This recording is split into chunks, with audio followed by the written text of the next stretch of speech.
Welcome to the Business Spotlight Series. My name is Aaron Wright, and I'm a senior partner here at Action Coach Peachtree.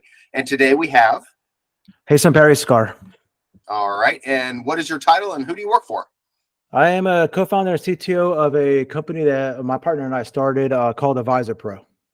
AdvizorPro. Okay. Where are you guys based? Where's your geographic radius? Sure. We're in Atlanta, Georgia. The whole company is here. We're Midtown Atlanta. Nice. All right. Well, today we're going to be kind of diving into your experience, your journey into business ownership, why you became a business owner in the first place, challenges, battles you fought, best practices, and then kind of get a sneak peek into what it's really like to build and operate a brand new business. Okay. So if this is your first time to the channel, be sure to like and subscribe to get notifications for future content like this. We'll be dropping future content usually on a weekly, bi-weekly basis. So again, thank you very much for joining us today. Yeah, pleasure to be here. All right, so let's set the stage for our viewers today. So give us a brief overview and background and tell us a little bit about your business. Sure. I've been in primarily in technology for about 25 years now. I've had the opportunity to work on, again, with technology, all the roles within a technology company. So product, QA, just you name it. With my career, I have had an opportunity to work for fast-growing companies, usually startups or smaller companies. So when you're in that mode and that mindset, you get a lot of opportunities at an early age. So I was exposed to a lot, understanding how, on the technology side I do things, but also, again, technology is one piece of the puzzle, right? And then you got operations, then you got clients, then you got support, then you got marketing. So just think about it's many puzzle pieces to run a company, right? Mm-hmm. So having opportunities to kind of being pulled into different various situations really got myself to a point that it's not all about technology, it's about just business. Mm-hmm. So fast forward, I've worked for companies that got smaller, got big, got acquired, and then I worked for really, really small companies like pre-revenue startups, some startups that have gone through a capital raise, some startups that have done PE backing. So I've seen all of it, right? I see the demands on this and that. So partner and I, back in 2017, 18, he data scientist and new product innovation, that was his role. And again, myself, technology, he had a good idea on starting a company. And again, I talk to people daily, and everyone has a good idea to start a company, but it's about ideas is good, execution is better, right? You have to execute on the idea. You can have ideas all day long. So we started executing. I was more on the background, nighttime and weekend. I kind of ran a team overseas to kind of help build out this platform. He quit doing this full time, and I'll tell you about that company. So we built a product for financial advisors. Financial advisors who focus on retirement plans. And we had a curated data set of retirement plans in the United States. So we would bring this data in, we would validate it, we would curate it, we would run some benchmarking on it to allow our clients, a financial advisor who wants to win a company's 401k plan, we'd kind of do the research for them in a nice, easy to use web platform. So we set out there and we started selling. And this is kind of us just like, okay, let's build something. And one advice to listeners: don't wait until you have a perfect solution. Like as soon as you have that MVP, the minimum viable product, you got to get out there. You got to let folks see it. And guess what? Like you got to be, you got to have your feelings will get hurt. I will tell you that. People will say, oh, this is not good. I don't understand how well people buy it, but you got to still keep on going through if you're passionate about the mission.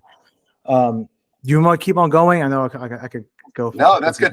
Well, it sets the stage for the platform you were standing on when you decided to go into business for yourself. So that's perfect, because a lot of business owners that are going to be watching this are folks that are in that position right then. They've got experience, they've got something of value to add to the world, they've got something to offer. But now how do I get the value I can provide into the world, and how do I turn that into a viable business? So that's perfect. That's absolutely perfect. So, tell us about the company that you're in right now as it stands. Ownership structure. Give us a sense of size and scale as much as you can. Sure. So we're still that company. It has grown. And interesting thing is, right before the pandemic started, we were at a conference and showing folks our product. Like, hey, if you could do it with this data set, can you do it with that data set? We're like, okay, that's a good idea. So right during, March and April of 2020, when the world shut down, we started building a new product. So within the same company, a new product. That product has been doing very, very well for us, to a point that initially the company is still legally, it's called PlanPro Solutions, but we're go by AdvizorPro, because that is the product we're kind of leading with. Okay. We today, from day one, it was two of us. Today we're still two the owners, founder and co-founder. I'm the co-founder. And we started with just us two. I was part-time, nighttime and weekends. He was full-time. Now we have, both of us are full-time. This is our bread and butter. We have 12 full-time employees in W-2, and I think another 12 to 15, probably a little more, probably closer to 20 fractionally, doing various things for us, financial. Now we have a full-time marketer, but we had a fractional one. But we're utilizing a lot of resources we can today to kind of continue to build a company. Okay. So you're co-founder, and kind of give us a sense of your role. What is the goal with the company? What are you trying to achieve with it? Next 5-10 years? What would you like for you to see it be? It's, again, we want to be the market leader, right? There's a couple of competitors out there. We want to be, and it's interesting because the competitors out there have staffs of 100, 150 employees. We're competing very, very well with a staff of much smaller, right? Because we're utilizing technology a little differently how our competitors are using it, to be better, to be more user friendly. So that is our competitive advantage right now. What I bring to the table, I have 25 years of experience building innovative software. So bringing that along with my partner and doing this, our goal is to be the market leader. If you need data on financial advisors, it's us, period. Perfect.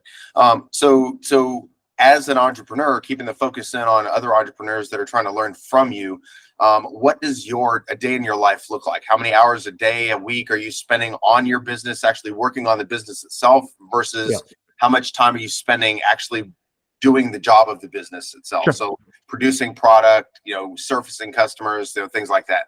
Yeah, sure. It's difficult, right? Again, being a founder, there is no on and off switch. I don't clock out at 5 o'clock and say, good luck, let's do it. So it's almost 24. People probably don't want to hear this, 24/7, right?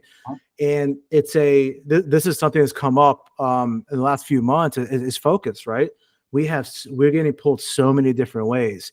There's a new opportunity over here, but our core is over here. There's a partnership opportunity. There's this opportunity. So really staying focused to the core. But to answer your question, a lot of my day today is product technology. But then in my role, I can't be good at product technology unless I talk to clients. So it's talking to clients. It's if it's not a direct one-on-one with clients, understanding who is talking to clients and kind of debriefing from there. But yeah, when I do go to the office, I go in 4 days a week. I go in.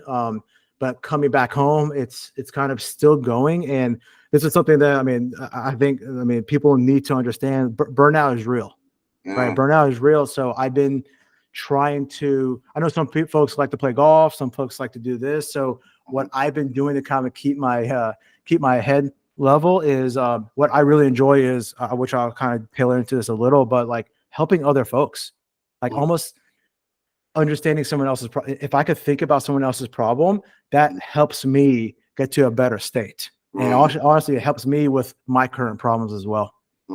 It's almost like your subconscious is working on your own problems in the background while the rest of your brain is getting a break, and you're able to help someone else and help your heart recuperate from the stress of running a business.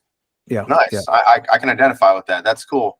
So how do you structure a week? How do you plan what you're going to do for a given week so that you can avoid burnout and be Yeah. most efficient? Yeah. So I mean, given weeks, it's funny because Sunday evenings, I come out, look at my calendar, say, hey, I got to meet XYZ. I got these commitments. And what I've been doing recently is giving myself like really aggressive deadlines. Okay. And also one thing, this is the whole about accountability, right? If I say, hey, I'm going to launch this new module on the 20th, but don't tell anyone, this is the whole, if it bears shits in the woods, whatever. No one So ever knows. Yeah. no one knows. So what I've been doing is we have every Monday morning, we have an FTE, like just a 15-minute catch up with the whole company. So I say there, hey guys, this module, the 20th, it's going to be done. And live, that's going to put almost like pressure back on me. Now I kind of work backwards from that. And I do this, I say this, sounds good in concept, but then literally that next minute, it's like, oh, this came up. So now I got to deviate focus here. And something that I've been working hard towards is when you build a company, it's again, it's your baby. And anytime we hire someone, the expectation it's their baby as well. That's bad assumption. So it's a bad assumption. So it's the act of delegating.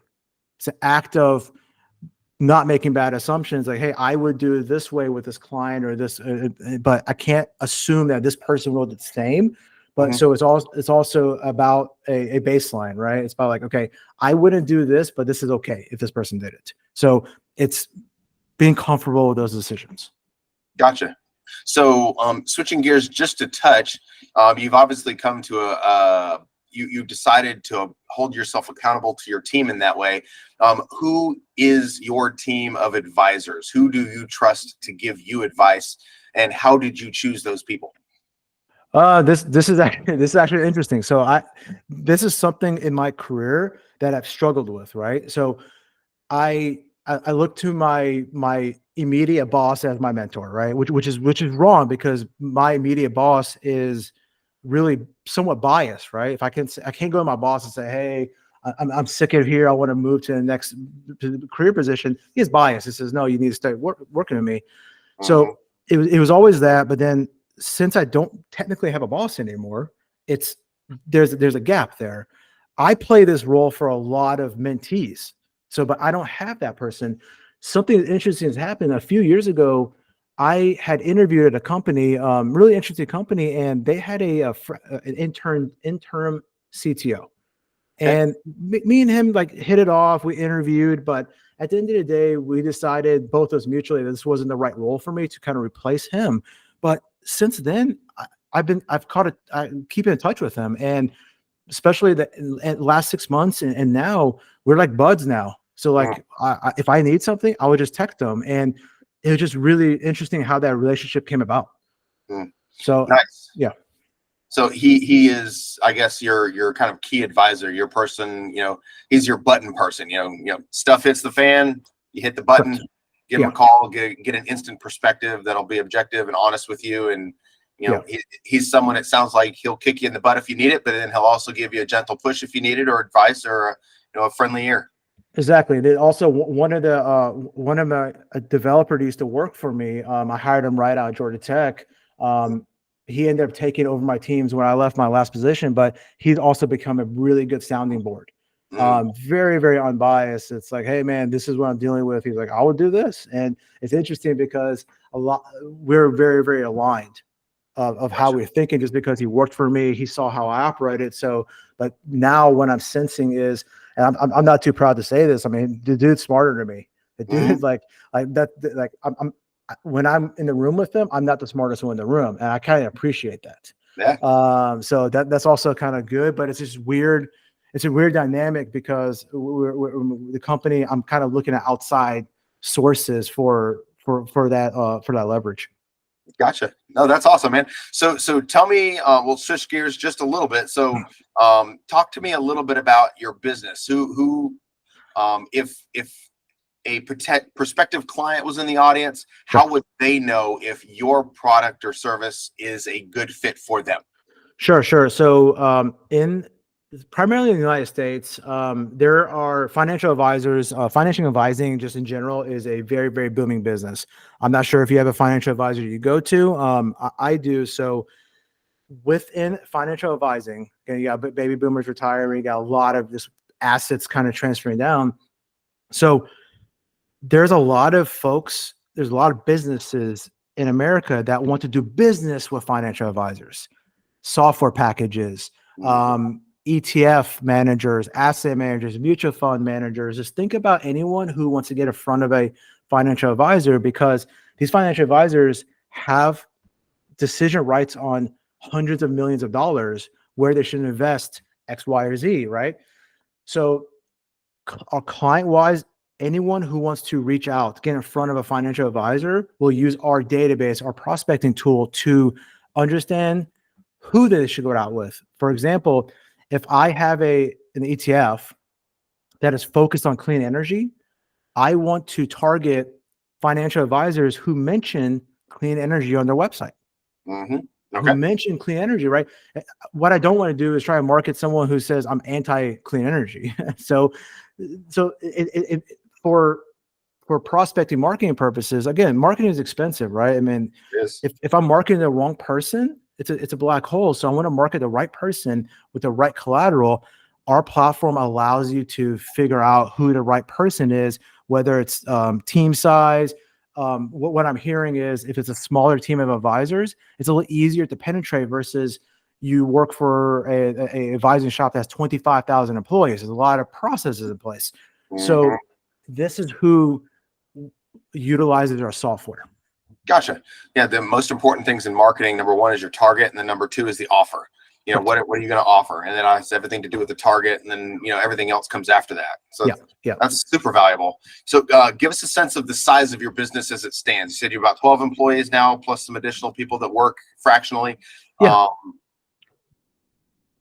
that's what I mean. That's where, I mean, we're actively hiring as well. We on the product technology side, a lot of it is done.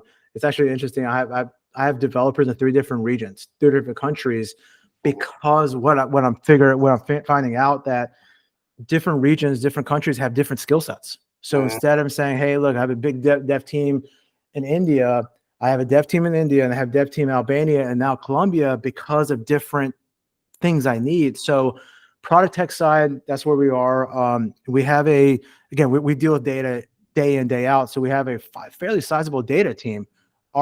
We have a lot of technology that will go obtain data, but then there's some data that we need human beings to take a look at. So but our full-time employees in Midtown Georgia are primarily sales, marketing, and sales and marketing, essentially. So we're kind of really beefing up. We have a really good product. We're positioned very, very well. Our biggest obstacle today is people don't know us. People don't know about us. So the more we can get out there, marketing and sales efforts, the better for us.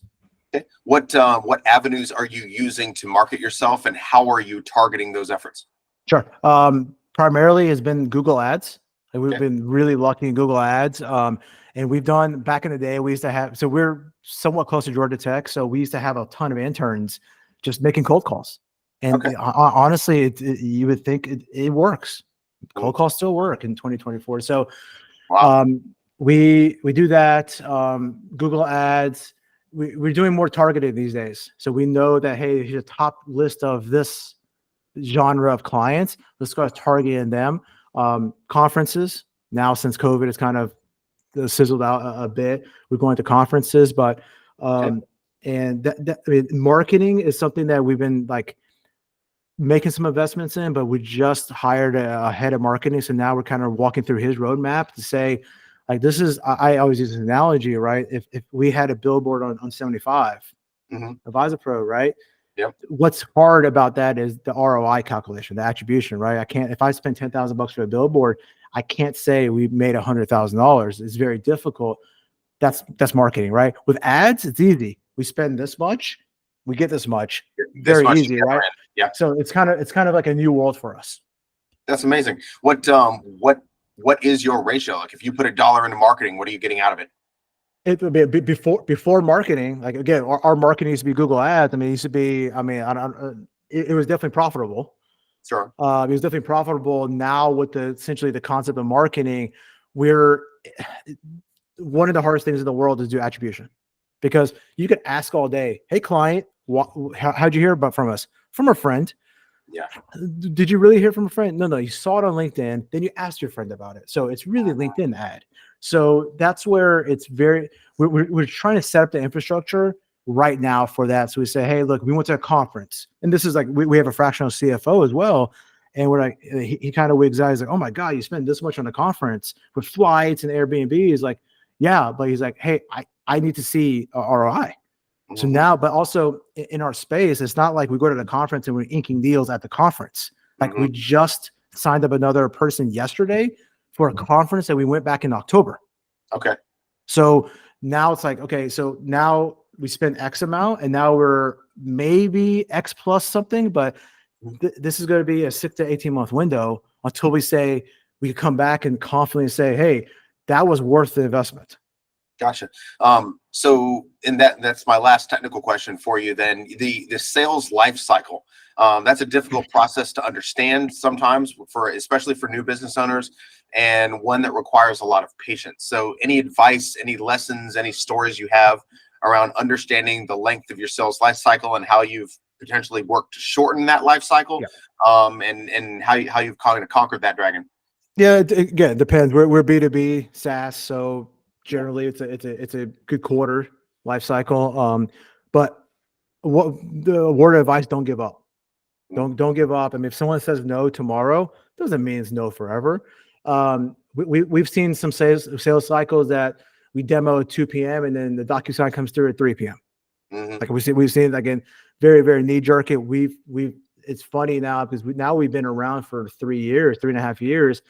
Now we're seeing these like, oh, we talked to them back in December 2020. Now they're ready to buy. 4 years later. But it's also about, we dripped on them essentially. We had newsletters. We stayed in contact with them, so they saw that like we made an effort, and now they're ready to buy. So if someone says no today, doesn't mean it's no tomorrow. That's advice. That's it. All right. So got a couple of rapid fire questions, and we'll wrap up here. So there are 4 of them. So just quick responses, what we're looking for here. So what is your number one key to success as an entrepreneur, growing business? I would say, I mean, this might sound very, very cliche, but just like the effort, man, the effort, putting in the effort. Been very, very lucky, put the effort in, good results.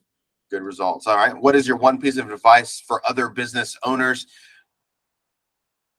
Just in general, I would say as you're scaling up your team, do not assume that folks will think like you, folks that will not work like you. So really, I mean, if you're planning on scaling up a team, there's that concept of, put processes in place. You can't not just hire someone because he or she interview good and throw them out to the woods, to the wolves.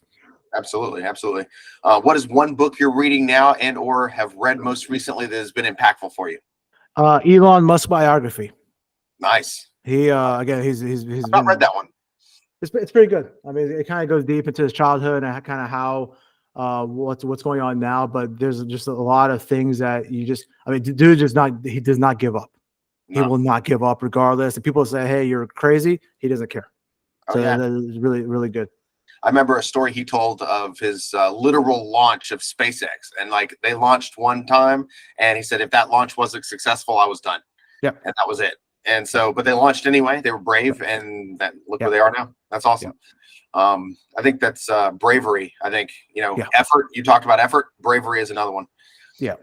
So if you had to choose any one area of your business you could immediately improve tomorrow, what would it be? I would say marketing. Honestly, I think that's holding us back from just kind of blowing this out. Like the more people know about us, it's just that whole that whole engine's working. So it's just getting our name out more and more in the industry. Okay, awesome. Well, we've certainly covered a lot of ground today. For those who are watching, I highly encourage you to save this and come back a few times for an additional watch. There are lots of great nuggets in here. I'm going to link to in the video description, a link where you can find more information. So be sure to check that out for us. And before I let you go, where can people find you? What would you like to share with them where they can get more information about you? Sure. I would say I'm fairly active on LinkedIn.